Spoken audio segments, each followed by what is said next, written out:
Hi there, I'm back, and today I want to do something a little bit different with my Oster Pro 1200 blender. A few weeks ago, maybe a month or so ago, one of my viewers asked if this blender was capable of making cauliflower rice. And I said, well, sure it is, because it'd be just like my hash brown video with the dual action blender. And then I got to thinking, I should just make some because I've been dying to try it anyway. I mean, I like to put cauliflower in things um, where it's chopped or mashed or ground up or left whole. I love roasted cauliflower, it's to die for, especially when you roast it just long enough for that sulfuric odor and flavor to dissipate, and then it just becomes this sweet, just wonderful aromatic and wonderful caramelized tasting vegetable. It's just wonderful. Any vegetable roasted is fantastic anyway. So again, I'm using my Oster Pro 1200, my trusty right arm in the kitchen. So let me just back this up a little bit. For some reason, my camera on my phone just jumped to zoom in there. So I am going to, I have one entire head of cauliflower here that I trimmed and got rid of the stems, and and kind of chopped it, well, not chopped it, but kind of got it into smaller, more manageable pieces here. So I'm going to just put this all in the blender. I might have to do this in batches. I tried to pick one of the smaller heads of cauliflower, and it didn't look that big until I cut it apart, and I thought, wow, that is a lot of vegetable. So let's just, yeah, I think I'll probably do this in batches. Let's do this in batches because that's pretty full already there. So now I'm just going to add some water.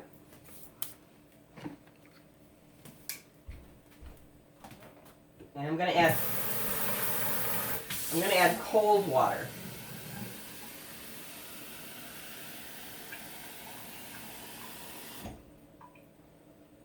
Okay.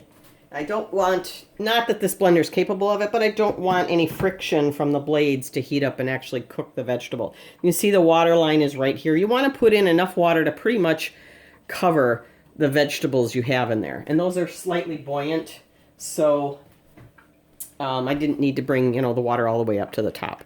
So let's get the lid on, and we'll turn it on. And let's start it on low, and we'll work our way up. We may not even have to get it higher because look at that already. Look at how fast that went. I hope you can see that. Let me zoom in here. But can you see that? Let's take a look.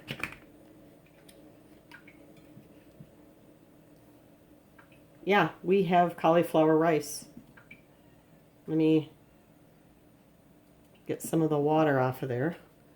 But take a look. That is cauliflower rice. What was that? 2-3 seconds? That went very, very quickly. And that was just on low speed. So yes, you can make cauliflower rice with this.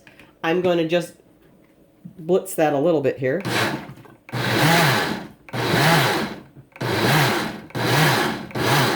There we go.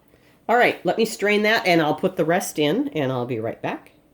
Okay, I've got the last of it. It was probably about 2/3 and 1/3 here total. Put that on low. See, it's on the low setting.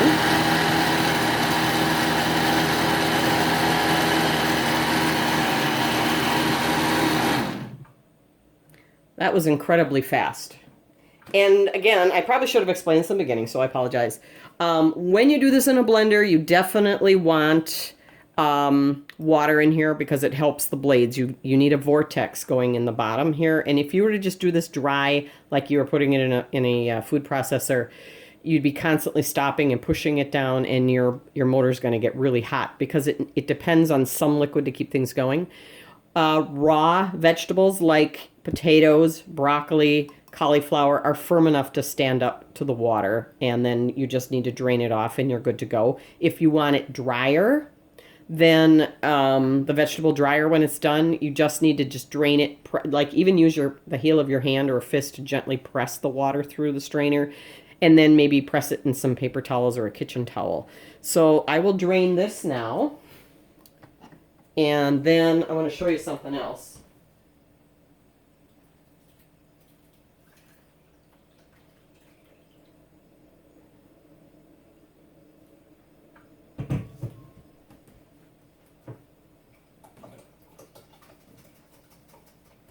Okay, sorry that's taking a few extra minutes. I'm just going to move this over for a minute here. All right, so here's your riced cauliflower in just a matter of a couple of minutes. And those minutes are just because I had to stop and strain the first batch and then fill it up again. Otherwise, this would have taken practically no time at all. So there's your riced cauliflower. Okay, and you can make that chunkier if you want. You can even keep going and make it finer, especially if you're making this and steam it for a baby, for baby food or something like that, or toddler, somebody who's, you know, you're introducing more and more vegetables to. The other thing I wanted to show you, let me rinse my hand real quick, is in the blender itself. I just wanted to kind of give you guys an update. If you remember my video not too long ago, maybe a month or so ago, where I showed you how to make your own silicone DIY gaskets for this blender if you've been trying to get new gaskets from Oster. And by the way, they still don't have any in stock, which I'm starting to get a little shocked by this. I know they'll get them. They'll fix the problem because this is such a popular blender, but what they'll do and when they'll finally do it, who knows. But I am still using the blue silicone gaskets, and with great success, actually. I really do like this solution, especially because it is an inert material like silicone, so I know it's not going to harm me or my family and get into my food or anything like that. The other thing I wanted to show you really quickly too is I bought a couple new blade assemblies a few months back, just to kind of have them, especially when I found out about the gasket thing. I thought, well, they have my blades and this is really popular. I want to make sure I have some of those on hand just in case. So I went ahead and ordered another one. So I have two backups now. One I keep just for grinding dry things. But I wanted to show you why I changed it out recently, and I do apologize, this is a little bit grimy. I didn't want to bother cleaning it because I'm probably going to end up throwing it out. But if you can see this black stuff here, this isn't anything defective. What that is that is the lubricant that's in the gears in here. And eventually that is going to ooze out a little bit. I don't think it happens on every one of them. This happened on my Vitamix about 5 or 6 years ago. I had only had it maybe 3 or 4 months when that happened, and I called them and they were all up in arms and sent me a whole new blade assembly and the wrench and with directions on how to swap it out and all that. This is going to happen. This is a $7.99 part that's very, very easily replaceable. This is my original, so it's more than a year and a half old. So I think I got really good mileage out of this blade assembly, and it's very easy to go to the Oster website and order more. And at $8, get two. Then you know you always have one. This will keep running, but the fact that the lubricant is coming out and there's no way to replace this, it's going to cause more and more heat from the friction. So I would much rather replace an $8 part than the whole $60 blender. So I just wanted to show you that because this is where you can see the, I don't know if you can see it because it's kind of dark in there. The grooves are still pretty sharp in there that link up with the pin in the base.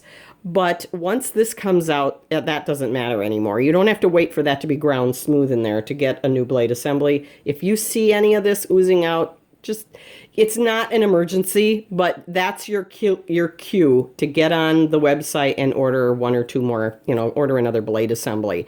It still works great, but now that this is going on, I now have a new one. That's what I used today to make the rice. So this one's a goner. So it's just not worth it. Parts wear out on your car, you replace them. Same thing with this. It's an $8 part. Easy, easy fix. So on that note, I hope this is helpful to you and you're going to make some healthy cauliflower rice. Maybe replace or mix it in with some mashed potatoes or something like that. It's great in soups or stew where you might put rice or a tiny pasta noodle of some sort. It's a great replacement for that. Way lower in carb. Great for diabetics or anybody that needs to lower their carb, or if you're on a paleo diet. So again, if you like my videos, please give me a thumbs up. And if you like my channel, please subscribe so you don't miss any new uploads. And on that note, have a great day. Bye-bye.